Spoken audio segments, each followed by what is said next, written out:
Setelah hening sejenak, para demon yang hadir telah memisahkan 5 demon dari kerumunan. Orang-orang yang hadir semuanya adalah penguasa kota. Mereka tahu lebih baik daripada siapapun seberapa besar nilai yang bisa dihasilkan sebuah kota. Yang paling penting adalah Feng Tianxing, sang laksamana, berjanji bahwa selama mereka terpenuhi, mereka akan menggandakan kekuatan mereka begitu saja. Ini masih merupakan kasus pembunuhan hanya satu dari mereka. Jika satu orang membunuh 2, atau bahkan 3, itu tidak akan menjadi lonjakan kekuatan instan. Pada saat sebelum pertempuran ini pecah, Feng Tianxing berkata dengan enteng. Kamu bisa berurusan dengan 5 orang ini dengan santai. Tetapi jika kamu berani memfitnah, aku juga akan merekam mereka dan menggunakannya sebagai hadiah untuk membunuh mereka nanti. Kata-kata Feng Tianxing benar-benar menahan beberapa setan yang memiliki pikiran buruk. Mereka tidak punya banyak waktu untuk memikirkannya. Sekarang total hanya ada 5 kota. Ini benar-benar seperti yang dikatakan Feng Tianxing. Siapa cepat dia dapat. Perang pecah dalam sekejap. Selain setan-setan yang sangat ingin mendapatkan pujian, ada juga beberapa setan roh yang telah mengandalkan Feng Tianxing. Mereka menunggu. Ketika pertempuran tidak jauh menyebar ke tempat ini, mereka akan membantu Feng Tianxing untuk menutupinya. Ini bukan hanya ekspresi kesetiaan, tetapi juga beberapa hadiah. Meskipun hadiahnya belum tentu kaya, tetapi lebih dari 1000 setan yang hadir merebut 5 kota. Bahkan jika mereka berpartisipasi, kemungkinannya terlalu rendah. Lebih baik mencoba peruntungan mereka di sini. Setelah beberapa saat, mayat kelima iblis itu diletakkan dengan rapi di tanah. Sebanyak 6 setan berlumuran darah sedang menunggu hadiah di depan. Kekuatan kelima iblis ini sebenarnya tidak jauh dari iblis lainnya, namun jumlah lawannya terlalu banyak. Itu segera ditekan dengan paksa.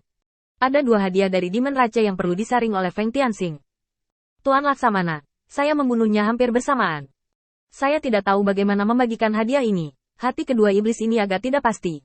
Mereka tidak pernah mengira bahwa usia Feng Tianxing akan mampu menghasilkan trik yang keterlaluan. Feng Tianxing memutar matanya dan mengatakan ini. Karena kalian berdua terbunuh pada saat yang sama, jika kalian menyerahkan kota ini secara terpisah, pasti akan ada banyak masalah. Pembagian kekuatan tidak jelas, dan itu akan menjadi kontradiksi antara kalian berdua di masa depan. Masa depan? Saya rasa tidak. Saya ingin melihat dari. Feng Tianxing mengucapkan kata-kata ini, dan semua iblis yang hadir sedikit terkejut. Karena menurut solusi paling sederhana, membagi kota ini menjadi 2 pasti akan membuat kota ini tidak stabil, dan pasti akan ada masalah yang lebih besar saat itu. Beberapa iblis yang hadir memikirkan hal ini, dan beberapa terbangun setelah Feng Tianxing selesai berbicara. Ini memang agak terburu-buru. Feng Tianxing terus menambahkan.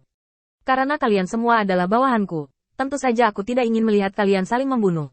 Jadi mari beri kalian kesempatan lagi untuk bertarung. 3 tahun, kota ini akan dibagi menjadi 2 yurisdiksi. Dan saya pribadi akan membawa Anda untuk membaginya nanti untuk memastikan keadilan maksimal. 3 tahun kemudian, saya akan kembali untuk menyelidiki dan melihat siapa yang akan memerintah kota lebih makmur. Maka kota ini menjadi milik siapapun yang memilikinya. Bagi mereka yang gagal, jangan berkecil hati. Keuntungan kota di 3 tahun terakhir milik yang kalah. Bagaimana tampilannya seperti ini? Sekelompok setan masih berjuang untuk keluar dari perintah Feng Tianxing. Ini setara dengan 2 orang membuat kue besar bersama. Siapapun yang lebih baik akan berhak membuat kue di lain waktu, dan yang kalah mendapat kue besar ini, yang setara dengan penghasilan melacur di kota selama 6 tahun. Ini bukan jumlah yang kecil, dan ketika Anda memikirkannya dengan hati-hati, apakah Anda menang atau kalah, itu sepadan dengan usaha Anda. Dengan alasan berinvestasi banyak, jika dia tidak bisa mengalahkan lawannya, maka dia bisa mendapatkan materi yang jauh melebihi investasinya. Jika Anda berinvestasi banyak untuk memenangkan kota, tampaknya Anda akan kehilangan sejumlah uang. Nyatanya, Anda hanya perlu menjalankan kota dengan ketenangan pikiran selama beberapa tahun untuk mengisi kekosongan tersebut, dan keuntungannya akan meningkat secara alami di masa depan. Kedua iblis itu tidak memiliki ketidakpuasan dengan proposal ini dan segera kembali. Terima kasih, Tuan Laksamana. Maka kita berdua akan menunggu Tuan Laksamana menyelesaikan masalah sepele sebelum meminta Tuan Laksamana untuk pindah. Feng Tianxing yakin di dalam hatinya. Dengan begitu, bawahannya sudah memiliki setidaknya 2 kacung yang dijamin tidak akan membelot.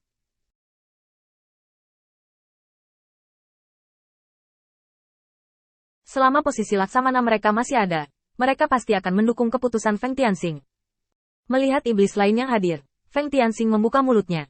Karena aku Laksamana baru, aku pasti punya ide. Silakan coba denganku. Sejujurnya, sutra di tubuhmu dibuat olehku beberapa tahun yang lalu. Sekarang aku punya beberapa ide lain, tapi aku kekurangan bahan. Aku sudah memikirkan ini dan solusinya. Jika Anda bersedia memberi saya 30% hingga 50% dari pendapatan setiap kota, sehingga saya dapat membuat barang mewah seperti sutra, dan di masa depan, Sesuai dengan tingkat investasi Anda hari ini, bagaimana dengan setengahnya? Manfaat yang saya dapatkan? Sekelompok setan tiba-tiba membicarakannya. Silk, benda ini membuat banyak keributan akhir-akhir ini. Bagaimanapun, sutra telah diedarkan di sini dan telah membentuk skala. Dibutuhkan banyak waktu di tengah. Feng Tianxing hampir bosan dengan sutra, dan pihak ini baru saja mendapatkannya. Sutra adalah hal yang baik. Saya hanya mendapatkan sutra ini pada saat itu. Saya tidak ingin takut dengan lelucon Anda. Sekarang saya harus melepas pakaian sutra saya bahkan sebelum saya dapat menampilkan seluruh tubuh saya. Tapi karena itu adalah sutra yang dibuat oleh Laksamana, maka kupikir usul Laksamana barusan patut dicoba. Hanya sutra tanpa sumber daya yang dapat melakukan ini. Jika Anda mengubahnya menjadi hal-hal lain, bukan secara langsung, Laksamana, saya berbeda dari mereka. Saya memberikan 50%, tetapi saya masih memiliki pertanyaan. Setelah 50% diserahkan, haruskah saya tetap menerima 30% dari pendapatan kota sesuai aturan sebelumnya? Feng Tianxing terkekeh dan menggelengkan kepalanya. Tidak, ini hanya metode yang saya usulkan kepada Anda. Jika Anda tidak mau berpartisipasi, Anda harus mengikuti aturan Laksamana sebelumnya. 30% dari hasil akan dikembalikan ke rumah Laksamana, dan Anda dapat melakukan sisanya. Pada titik ini, mata semua penguasa kota hampir merah. Ini setara dengan mereka dapat berinvestasi di Feng Tianxing hanya dengan sedikit lebih banyak sumber daya. Ketika sesuatu yang mirip dengan sutra muncul, mereka akan dapat berkembang dan mendapat untung darinya. Dan semakin menguntungkan investasi sekarang, semakin banyak keuntungan yang akan Anda dapatkan di masa depan. Hanya orang bodoh yang akan menolak kesempatan sebesar itu. Untuk sementara waktu, iblis mengungkapkan pendapat mereka satu demi satu dan sepenuhnya mengkonfirmasi masalah tersebut. Hampir semua setan telah memilih batas atas, 50% dari pendapatan di kota.